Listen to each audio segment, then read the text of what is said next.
What is going on, guys, and welcome back to another video. In this one, we are going to be talking about mindset, but specifically the mindset of the unbreakable man. So I made a YouTube video a couple days ago going over the 11 habits of the unbreakable man, and so I'm going to just continue this as sort of a series. And before you click off the video, because some of you guys might be like, oh, Brandon, he's talking about mindset. Mindset is BS. I don't want to hear a whole pep talk about how I need to change my mindset. Don't click off the video. Please stick around. I promise you, you are going to learn something incredibly valuable. I myself used to think this exact same thing. I used to think that mindset was BS. I used to think that it was woo-woo. You know, people would say stuff like, oh, you just got to think it. You just got to believe it, bro. And I hated it when people would say that.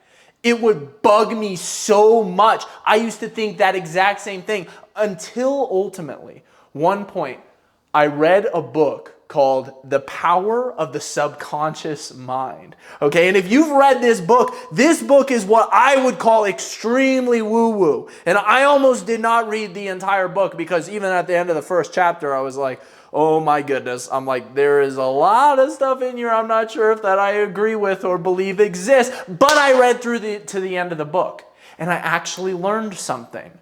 Not everything in the book was super applicable, but I found my golden nugget. So hopefully, even if you think this video is woo-woo, if you're worried about it being some sort of pep talk, hopefully you can find some sort of gold nugget in here that's going to help you out. And I tried one of the simple tests inside of the Subconscious Mind book. And that test consisted of waking up every single morning by yourself without an alarm. And so at the time I was waking up around 6 o'clock early. I would try to get to work around 7 o'clock so I could start working an hour before everybody else, so I could just have some time of peace and tranquility before getting the day rolling. And so I was worried that I wasn't going to be able to wake up at 6 o'clock, but in the book, it encouraged, the readers. It said, go home, and if you don't believe that the subconscious mind exists, do your best before you go to bed to think, I am going to wake up at 6 a.m. in the morning, or whatever time you need to wake up that morning. I'm not going to set an alarm clock. I am going to wake up at 6 a.m. in the morning. And I would tell myself that. And as I was falling asleep, I would tell myself, Brandon, you're going to wake up at 6 a.m. in the morning. And I didn't set my alarm clock. And guess what happened? I started waking up at exactly 6 o'clock a.m. in the morning when I was supposed to. Even when I was running low on sleep, I would wake up without an alarm clock for the first time in my entire life. And it was such a bizarre experience. I couldn't believe that it worked. But ultimately, it kind of sparked something in me. And I'm like, there's something here. There's something that I'm not seeing. There's something that I don't fully comprehend about the power of the mind. And so I started looking into things like hypnotism a little bit more. And oh my goodness, don't even get me started. When it comes to going down the hypnotism and mind control route, you can get lost extremely easily. But let me just tell you that there is something there. There is something to hypnosis. There is some sort of power to the mind or to the subconscious mind that we do not understand, that we do not have science to be able to explain. Like, we haven't gotten there yet. And ultimately, I ended up coming across things like the law of attraction, for example, which basically states that if you have positive thoughts and you work on having positive feelings, you will ultimately attract positive outcomes. This is something that, once again, I used to scoff at this and think, oh my gosh, this is just so woo-woo, this is so stupid. But I used to be a very, very angry person. And my life wasn't getting any better, so I just thought, might as well practice this. Might as well try this. I'm like so angry all the time. I hate my job. I don't like having to do this. I don't like having to do that. The only part of my day when I'm not miserable is when I'm hitting the gym every single day. Like, my life sucks. I was just pissed. I was angry all the time. But I started thinking more positively because I'm like, well, I don't have anything else to lose, okay? So I'm going to start thinking more positively. And ultimately what ended up happening is as I practiced this, I started to notice more positive outcomes happening in my life. I spent more time in prayer. I spent more time in gratitude. And I noticed that it just positively benefited me. It benefited those around me. It made me a more loving, a more caring person. It made me more relaxed. And I liked it. I'm like, wow, this is true. Like it's genuinely starting to have an impact on my life, all right? And so I wrote down what you ultimately need to know. And this is the main thing. If you take anything away from this video, I want you guys to take away this story right here, which is that in the 1950s, there was an experiment on drowning rats. I know. All right, this is morbid. Ultimately, rats died in the making of this experiment. Not good that something had to die in order for us to know this. I know it's dark, but it revealed something to us that is incredibly remarkable and was incredibly groundbreaking. Basically, what they did was they placed these rats inside of a pool and they forced them to swim for their lives. Swim for their lives or drown. That's what they had to do. And this is what ended up happening. The rats swam for 15 minutes before they drowned and died. Pretty sad, I know. Then they took more rats. And what they did is they placed them in the same exact pool for that same exact 15 minutes. But when they were spent, when they were on the brink of exhaustion, they were so tired that they were about to die, the researchers picked them up out of the pool, dried them off, let them rest for a couple seconds, and then put them back into the pool. And guess what happened? The rats that were placed back into the pool ended up swimming for 60 hours. That's 240 times as long as the rats who were placed into the pool and left to drown. This was one of the most incredible findings. And some of you guys can probably tell where I'm going with this. As a fitness coach, I constantly run into people that say, oh, I can't do it. I can't lose the weight. There's something different about me that makes it so that I don't lose weight in a caloric deficit like everybody else. They love to give me these excuses like, oh, I'm hypothyroid, or oh, I have this other disease, okay? And ultimately, I will watch this belief that these people have about their own situation hold them back from doing the very thing that they are perfectly capable of doing. Fat loss is simple. It is not always easy, but it is simple. You need to be in a caloric deficit, an energy deficit, and your body will start to utilize your fat storage. The fat will slowly disappear off of your body. You breathe it out in the form of carbon, and you become less obese as time goes on. What you need to understand is that we need to fix this mindset with these clients, or they are never going to get anywhere. Like they are ultimately not going to see any results if they are fully convinced that it is impossible for them to receive those results. And I've seen people completely be held back for months on end, for years, because they believe this. But ultimately, when they unlock the mindset, they flourish. They realize, oh, I'm not different than anybody else. I'm not different than everybody else. Now, so this ultimately asks us the question, what unlocks the mind? What enables people to change their mindset? Look back at the study of the rats. It's hope. It's seeing some sort of results. It's seeing others succeed, or it's having a taste of freedom yourself when you've been trying incredibly hard.